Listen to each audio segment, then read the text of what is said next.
12월 28일 화요일 글로벌 마켓 헤드라인입니다. 미국의 12월 댈러스 연은 제조업 지수가 8.1로 집계되면서 전월보다 둔화했습니다. 바이든 대통령이 7,700억 달러 규모의 국방 수권 법안에 서명했습니다. 오미크론 변이 바이러스의 확산세가 이어지고 있습니다. 프랑스의 일일 확진자가 10만 명을 돌파했습니다. 영국 정부는 올해 내 코로나 관련 제한 조치가 없을 것이라고 밝혔습니다. 미국의 일부 경제학자들이 오미크론 변이에 내년 초 세계 경제 성장률을 하향 조정했습니다. 중국이 내년부터 승용차 제조 부문에 외국인 투자 제한을 철폐할 계획입니다. 중국이 자국 기업의 해외 상장 규제를 강화했습니다. 당국의 심사를 통과해야 한다고 밝혔습니다. 천연가스 가격이 올겨울 한파 및 난방 수요 증가 예상에 강세를 나타냈습니다.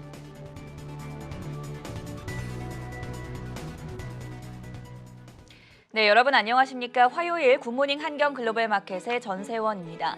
크리스마스 휴장을 마치고 오랜만에 개장한 현지 시간 월요일 뉴욕 증시 3대 지수가 일제히 상승하고 있습니다. 산타 랠리에 대한 기대감이 더욱더 커지고 있는 모습인데요. 다우 지수가 300포인트 가까이 상승하고 있고 나스닥 지수가 반도체주 강세 랠리에 힘입어서 1% 오름세, 그리고 S&P 500 지수도 지난주 사상 최고치에 이어서 오늘도 종가 기준으로 최고치 기록할 것으로 예상되고 있습니다. 먼저 자세한 글로벌 시장 흐름 강수민 캐스터 연결돼 있습니다.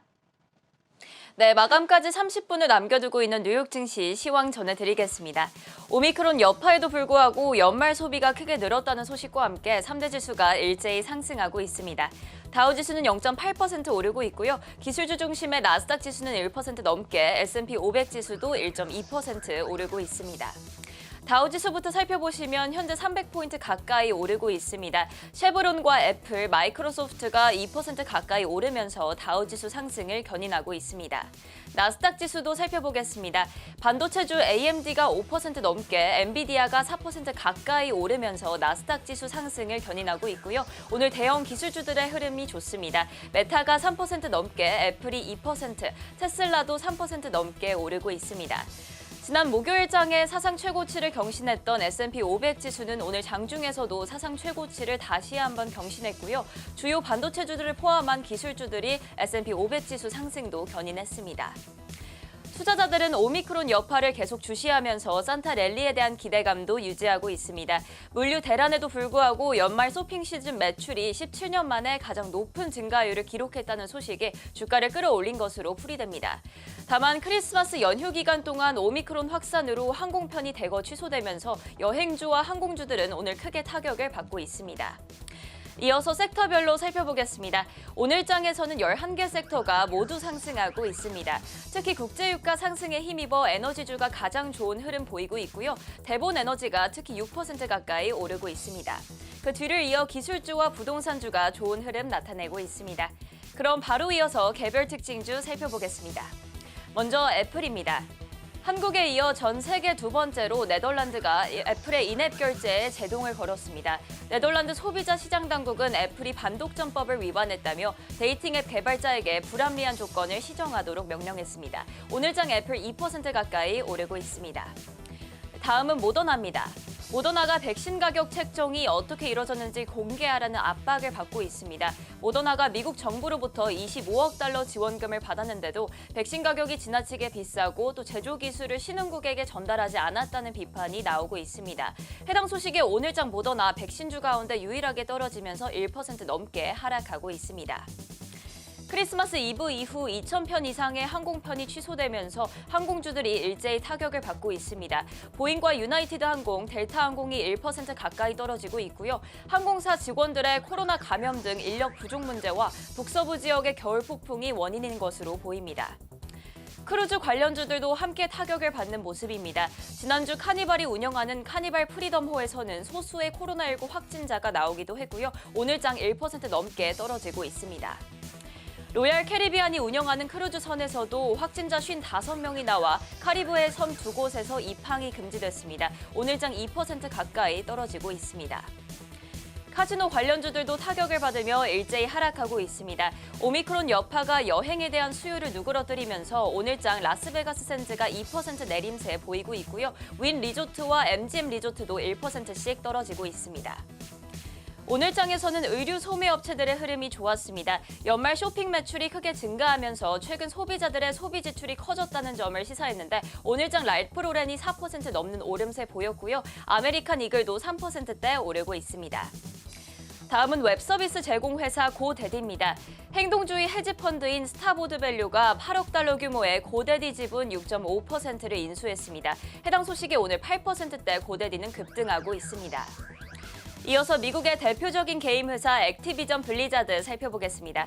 골드만삭스가 액티비전 블리자드의 주가가 내년에 70% 이상 오를 수 있다고 전망했습니다. 매출 총 이익률이 높다는 이유를 들었는데 목표가는 지난 23일 종가보다 70% 이상 높은 111달러로 제시했습니다. 오늘장 소폭 상승하고 있는 모습입니다. 마지막으로 동남아의 우버로 불리는 그랩 살펴보겠습니다. JP모건이 그랩에 대한 투자 의견으로 비중 확대를 제시했습니다. 동남아 온라인 시장에서 가장 준비가 잘 된 기업으로 평가했고요. 목표가는 지난주 종가보다 70% 높은 12.5달러로 제시했습니다. 오늘 장 초반에 그랩은 플러스권에 머물다가 현재는 2% 넘게 떨어지고 있습니다. 이어서 국제유가 살펴보겠습니다. 오미크론에 대한 우려가 다소 진정되면서 국제유가가 상승하고 있습니다. WTI 가격은 2.4% 상승하면서 75달러 선에 거래되고 있고 브렌트유도 3% 오른 78달러 선에 거래되고 있습니다. 마지막으로 금 가격도 살펴보겠습니다. 달러화가 강세를 보였음에도 불구하고 오미크론 여파를 주시한 가운데 금 가격은 최근 일주일간 최고점을 향해 오르다가 현재는 소폭 하락하고 있는 모습입니다. 0.1% 가까이 떨어지면서 1,810달러 선에 거래되고 있습니다. 지금까지 미국 증시 시황 전해드렸습니다.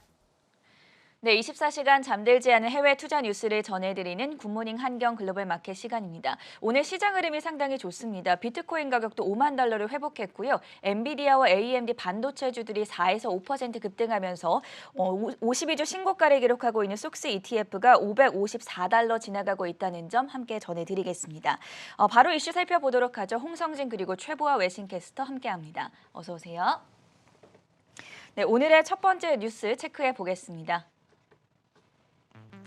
바이든 대통령이 7,700억 달러 규모의 국방수권법에 서명했습니다. 아무래도 우리나라에도 좀 영향이 있겠죠? 네, 그렇습니다. 바이든 대통령이 약 7,700억 달러에 달하는 국방수권 법안 NDA에 서명한 것으로 확인됐습니다. 현지 시간 27일 로이터 통신은 미국의 내년도 국방 예산을 담은 국방수권 법안이 오늘 바이든 대통령의 서명을 받으며 승인됐다고 밝혔는데요. 당초 바이든 행정부가 요구한 7,150억 달러보다 더 높은 금액으로 책정됐다면서 지난해 예산보다도 약 5%가량 늘어났다고 전했습니다. 이번 법안의 주요 내용은 크게 세 가지로 분류됩니다. 우선 중국에 전략적으로 대응하기 위해 인도 태평양 지역의 동맹을 강화해야 된다는 내용이 담긴 것으로 확인됐습니다. 그동안 미국이 중국과 각종 무역 갈등을 겪은 만큼 중국을 보다 전략적으로 견제하기 위한 내용으로 풀이되고 있는데요. 중국의 군 현대화 작업과 관련된 평가를 면밀히 진행하고 관련 내용을 의회에 제출하도록 하는 조항 역시 포함된 것으로 알려졌습니다. 이어서 이번 법안에는 한미 동맹 강화 관련된 내용도 담겼습니다.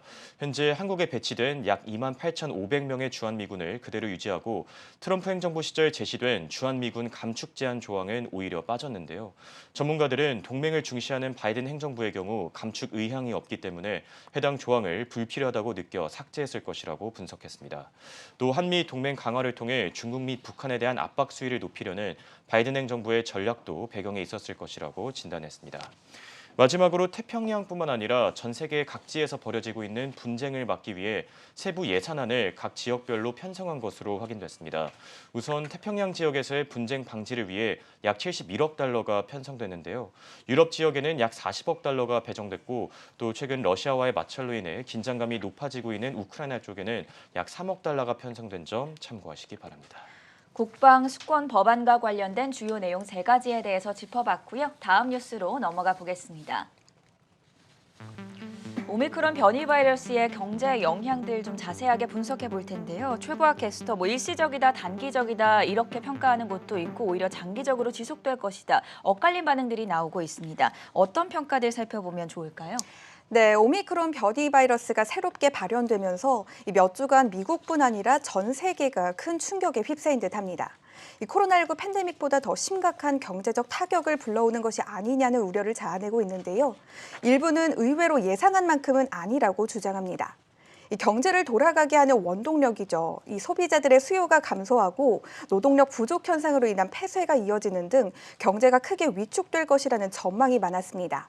하지만 모건 스탠리의 수석 이코노미스트인 로버트 로세너는 물론 감염병 확산이 당장은 경제에 부정적인 영향을 미치겠지만 이는 일시적이고 단기적이기 때문에 중장기적으로는 걱정하지 않아도 된다고 일축했습니다. 유동인구가 많은 만큼 감염병도 더욱 빠르게 확산되는 대도시와 인구 밀집 지역에서는 대면 서비스 활동이 둔화되고 있음은 분명합니다. 이 급여 처리 업체 구스토에 따르면 뉴욕의 서비스 관련 기업에서 일하는 직원들은 11월과 12월 사이 평균 주당 근무 시간이 28.2시간에서 21.8시간으로 23%가량 감소했습니다. 또 메트로폴리탄 교통국에 따르면 오미크론이 발견된 직후 11월 승객 수가 2019년 대비 74%, 12월에는 59% 떨어졌습니다. 하지만 이를 제외한 경제의 다른 영역들은 번창 중이다라는 또 다른 시각에서의 평가도 있습니다. 오미크론 확산세가 증가함에도 불구하고 소비자들이 꽤나 낙관적인 태도를 유지한다는 겁니다.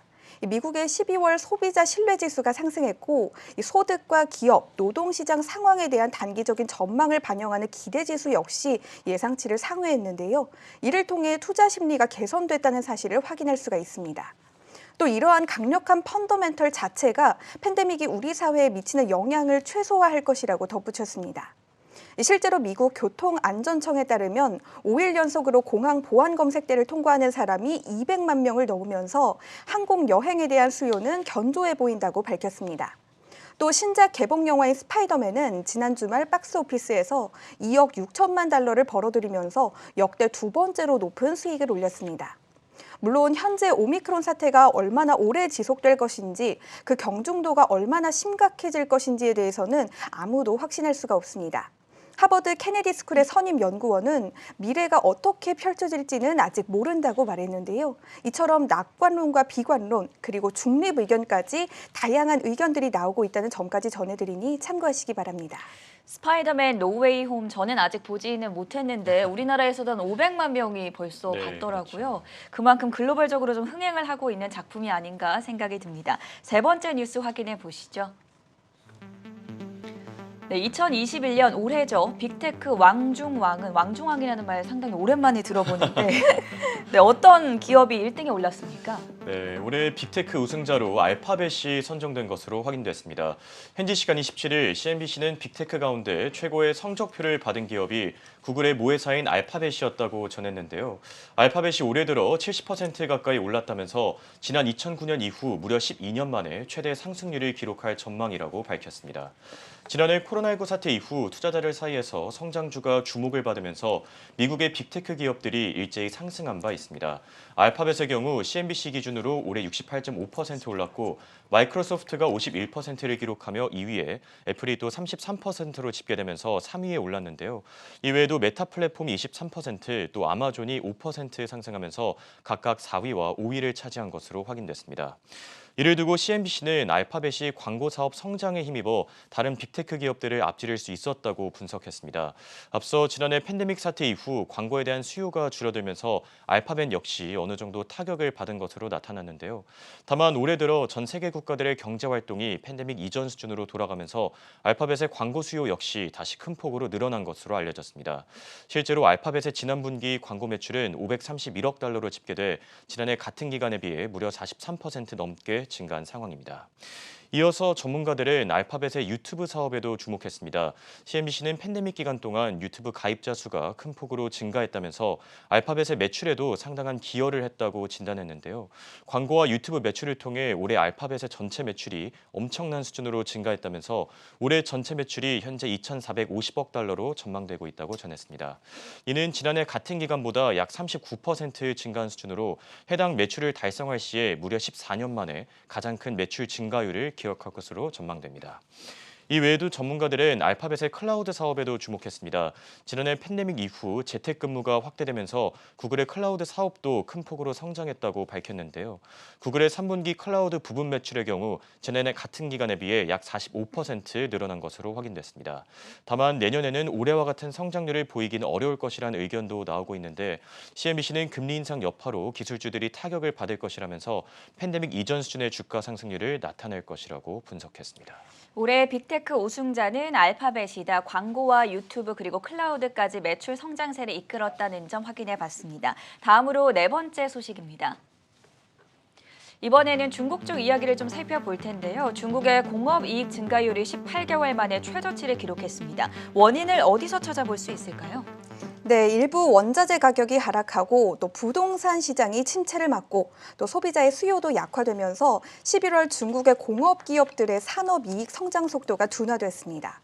현지 시간 27일 중국 통계국에 따르면 11월 중국 공업 기업들의 이익은 전년 동기 대비 9% 증가한 8,059억 6천만 위안, 즉 1,265억 4천만 달러였는데요. 10월에 보고된 24.6%의 이익을 웃돌았습니다. 1월에서 11월의 공업기업의 이익은 7조 9,800억 위안으로 전년 동기 대비 38% 증가했는데요. 1월에서 10월 사이의 집계 수치인 42.2%보다는 낮아졌습니다. NBS의 통계학자인 쭈홍은 폭주하는 원자재 가격을 단속하는 등 심각한 경제적 타격을 줄이기 위한 이 중국 정부의 노력으로 다운스트림 부문의 비용 압박은 줄어들었지만 광업과 원자재 부문의 기여도는 약화됐다고 밝혔습니다. 또 기업들이 여전히 큰 비용 압박 문제에 직면해 있다고 말했는데요. 이어 다운스트림 부문의 이익 개선을 위해 방식을 더욱 통합해야 한다고 전했습니다. 중국은 작년 코로나19 팬데믹으로부터 회복세를 보이는 듯 하더니 다시 한번 활기를 잃은 모습입니다. 부동산 경기 침체가 심화되고 공급망 병목 현상이 지속되면서 소비자들의 지출이 급격히 낮아졌기 때문입니다. 또 중국 정부의 부채 위기는 시멘트와 유리 그리고 가전제품의 생산에 이어서 이제는 철강 부문에도 큰 타격을 입혔습니다. 이에 따라 중국의 최고 지도자들은 이번 달 주요 의제 설정 회의에서 2022년 경제를 안정시키고 성장을 합리적인 범위 내에서 유지하기로 합의했습니다. 또 중국인민은행은 자국의 성장을 촉진하기 위해 이달 은행이 준비금으로 보유해야 하는 현금을 줄이고 1년 기준 대출 금리까지 낮췄다는 점까지 전해드리니 참고하시기 바랍니다. 네, 오늘의 마지막 뉴스까지 확인해 보겠습니다. 2022년 나스닥과 다우 종목에 포함된 기대주들 정리해 봤는데요. 전간 외신캐스터 준비되어 있습니다. 네, 올해를 돌아보면 성장주에서 가치주로의 전환이 눈에 띄었습니다. 이렇게 시장 변동성은 심했지만 그동안 다우는 17% 올랐고 나스닥은 21%의 상승을 보여줬습니다. 내년에는 경제 회복이 더 이어지면서 인플레이션과 금리 인상이 계속해서 주목을 받는 한 해가 될 텐데요. 다가오는 2022년 월가에서 유망하게 바라보고 있는 종목들 미리 알아보면 좋겠죠? 함께 살펴보겠습니다. 먼저 이 다우존스 종목들부터 살펴보겠습니다. 가장 많은 매수 비중을 받은 종목은 세일즈포스와 마이크로소프트입니다. 세일즈포스의 77%, 마이크로소프트에는 82% 정도의 전문가들이 매수 의견을 보이고 있으며 마이크로소프트는 올해 50% 이상 상승을 했는데 내년에도 15%가량의 상승 여력이 있는 걸로 보입니다. 결제회사 중에서 비자도 목록에 올랐습니다. 애널리스트들의 4분의 3 정도가 매수 의견을 냈고 내년에 30% 이상의 상승 여력이 있는 걸로 보입니다. 월마트도 목록에서 볼 수 있는데요. 월마트 CEO는 최근 인플레이션 환경이 가격 측면에서 다른 경쟁 업체들을 이길 기회라고 말했습니다. 또 디즈니는 올해는 다소 부진했지만 월가에서 내년에는 강할 수 있다고 보고 있고요. 이외에도 골드만삭스와 쉐브론도 목록에서 볼 수 있습니다. 또 나이키는 올해 공급망 병목 현상을 잘 해결해 오면서 내년 성장도 기대되는 종목으로 꼽혔습니다. 바로 이어서 나스닥 종목들도 살펴보겠습니다. 바로 남미의 아마존이라고 불리는 기업인데요. 메르카도 리블에 눈에 띕니다. 내년 성장 여력이 75%로 가장 크게 나오고 있습니다. 이 주식은 또 캐시우드의 아크 인베스트의 사랑을 받고 있는 종목이기도 합니다. 이어서 빵 종목 중에서는 아마존, 알파벳, 마이크로소프트의 이름을 확인할 수 있고요. 미국의 핀테크 기업 리더 인투이트도 기대감을 모으고 있습니다. 소프트웨어 회사 중에서는 옥타와 워크데이, 시놉시스가 이름을 올렸습니다. 또 마지막으로 사이버 보안 기술 기업 크라우드 스트라이크 홀딩스, 통신사 기업 T모바일, 마벨 테크놀로지스까지 해서 새해에 큰 상승이 기대되는 다우와 나스닥 종목들 모두 살펴봤습니다. 네, 굿모닝 한경 글로벌 마켓은 오전 5시 30분부터 7시까지 이어집니다.